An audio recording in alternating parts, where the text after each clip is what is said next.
At the age of 22, I was making $40,000 a year working in customer support, and just 4 years later at the age of 26, I was able to hit 6 figures. Now, I've identified 6 key habits that helped me get there. And I think this is where you guys will find this video really interesting, because now that I'm in my 30s, I've been able to reflect and have a lot of perspective of like what habits allowed me to be successful at that age. I realize that anyone can start these habits, including you watching at home. Now, I do want to credit the channel Nisha for the inspiration behind this video. I saw that she was sharing her habits on what made her successful, and I wanted to do my own take on the video. So if you are interested in her video, I will link it down below. All right, let's start with habit number 1, and it's actually called time blocking. Now, back in the day, it wasn't called time blocking. It was basically creating specific blocks of time for specific tasks.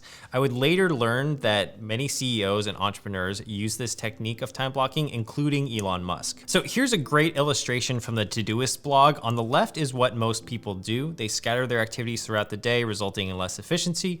But contrast that with the time blocking method on the right. You block out specific hours of your day for tasks. In this example, this person is working on a client proposal for most of the morning, and the day on the right seems more focused, and it's also a shorter day, which ends at 5 p.m. instead of 7 p.m. So I personally did this method when working at a gaming company. So while I was at that company, I had one main task for the day, which was to look at the data from the previous day and try to figure out a new in-game package that I could sell later that afternoon. When I first started, I generally would procrastinate on this task, and I would end up finding that this task in particular would take me 3 to 4 hours, but really it was a lot of distraction involved. And so I was thinking, man, if I was just able to focus on this exact task, I could be probably done with it within an hour. One day I saw a coworker basically blocking out his schedule, and he was blocking them out in hour by hour increments of different tasks that he would do at different hours. And I decided to give this a try. I gave myself an hour and a half to do my daily task for the day. And what I actually ended up finding out was that I was able to do this task 99% of the time within 1.5 hours, as long as I was focused on it. Now, once I started doing that, I immediately saw the benefits of time blocking, because now I had so much more time in my day that I was able to go to my boss, ask for more projects, more responsibilities, and within 6 months of doing this, I was able to get a promotion to the lead on my team. This led to an increase in my base pay, which was really amazing at the time. And I think that time blocking is something that everyone can do, especially if you're into self-improvement. I think this is one of the habits that you want to start with. Habit number 2 is journaling. So I've been journaling 2 to 3 times per week since I was a teen, and it's a great way to self-reflect and also put all of your thoughts onto paper. I do this for both my business and personal life, and there are a few scientific reasons for why journaling is actually good for your mental clarity and your productivity. First, on the business side, if you write down your goals, you're 42% more likely to achieve them, according to a famous study.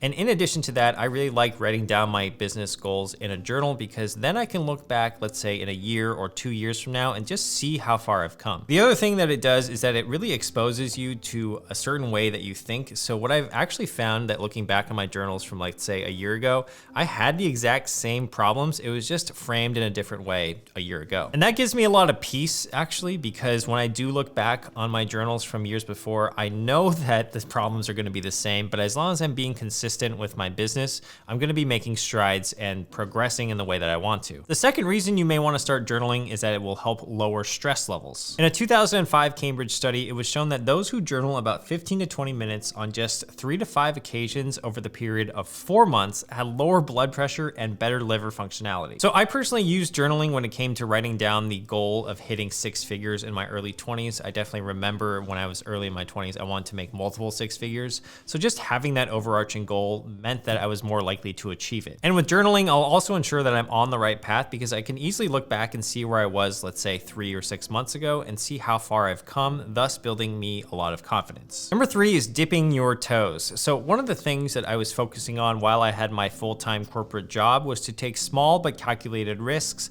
And I would call this dipping your toes, because I was dipping my toes in entrepreneurship because I wanted to be an entrepreneur from a young age. So while I was making a good income, I would take a portion of that income and save it away for future projects, and hopefully those future projects would become my reality in the future. The prime example of this was that I hired a developer to help me make a budget app while I was still at my gaming company job. And so with that came a lot of responsibilities. I had to create an LLC, I had to wireframe the app, I had to write down specifications for the app. I also had to put on my project manager hat to ensure that our app was submitted to the iTunes store and was able to get approved. The app was called Budget Life, and it was basically an improvement on the spending tracker app that I use daily to track my expenses.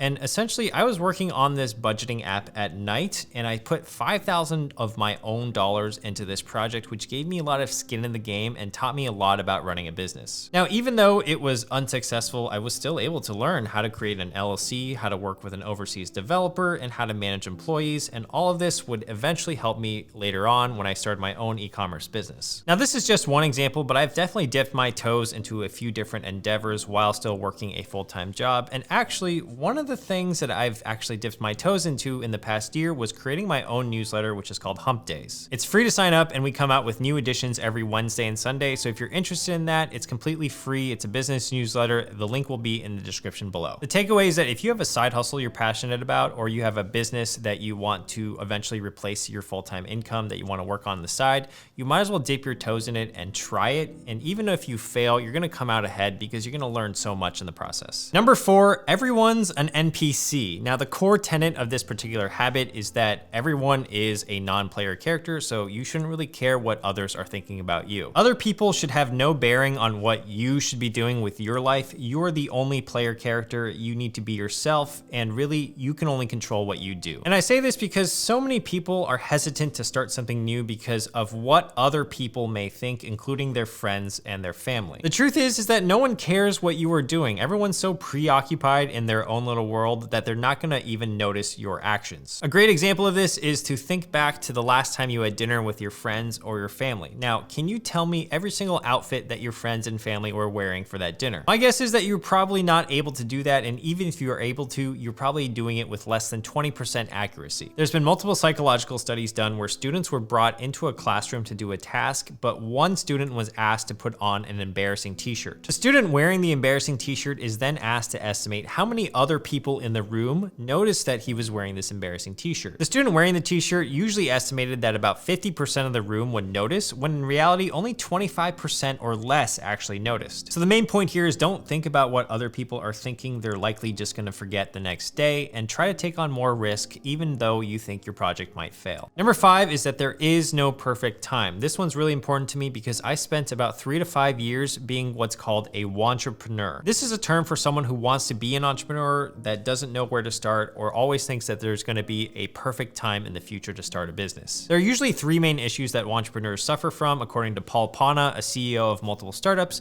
Number 1, they have a fear of failure. Number 2, they have laziness. And number 3, they have a lack of motivation. When it comes to a fear of failure, this is definitely something that I experienced back in 2016 when I started my own business. I thought if I failed, I would be letting down my friends and my family. But what I realized was, in order for me to progress in entrepreneurship, you actually had to fail, because every failure gets you closer to success. Failure is then a necessary step, and every time we fail, we learn something new. These days, when I tell my friends I do social media, they're all super excited for me, but they're not even thinking about Budget Life, which was 8 years ago, but it was a massive failure, and it was a central part of my life for so long. Again, no one really remembers your failures except for you, and don't let that fear of failure discourage you. When it comes to laziness, I've always told myself, if I'm able to just accomplish something, even if it's really, really small, at least I'm doing something and I'm building consistency and momentum, and so that's been a really good solution to laziness for me. On the topic of motivation, I find that if you're not motivated in what you're doing, it's because you don't really have clear goals. If we have a clear why on what we want to do in life, usually motivation comes along with it. So personally, I like making finance videos here on YouTube because I find it fulfilling, because it's really rewarding to teach people about financial literacy. And I've done a lot of thinking about goals, and I want you guys to take some time to think about the goals in your life and why you have those goals. And if you guys do need an exercise on how to figure that out, I will link my favorite article on the subject down below by Graham Weaver. Just know that there's no perfect time to truly do what you want to do, learn a new skill, or even a new hobby. The best time to start is today. Number 6 is to take time off and reflect. So giving yourself time off is going to be really good for recharging your batteries and ensuring that you stay focused on your targets. Bill Gates, the man currently worth over $100 billion,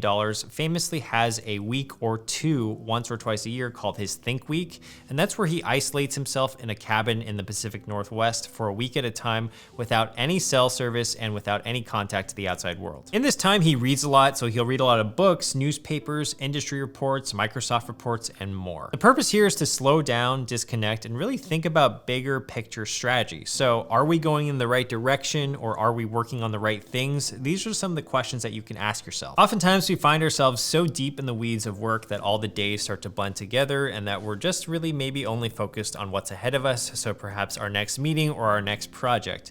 But this is the time when you really need to take a step back, zoom out, get some perspective, and really reflect. Admittedly, in the past few years, I haven't been very good at taking time off to reflect, so I want to do more of that this year. But in my early 20s, I definitely had a lot more time, and I had a lot more time to really think about strategically what I wanted to do with my life. So these are the principles that help me reach my goals and also stay in the pursuit of self-improvement. If you like this video, make sure to subscribe, check out my free newsletter Hump Days, and I'll see you guys in the next video. Peace.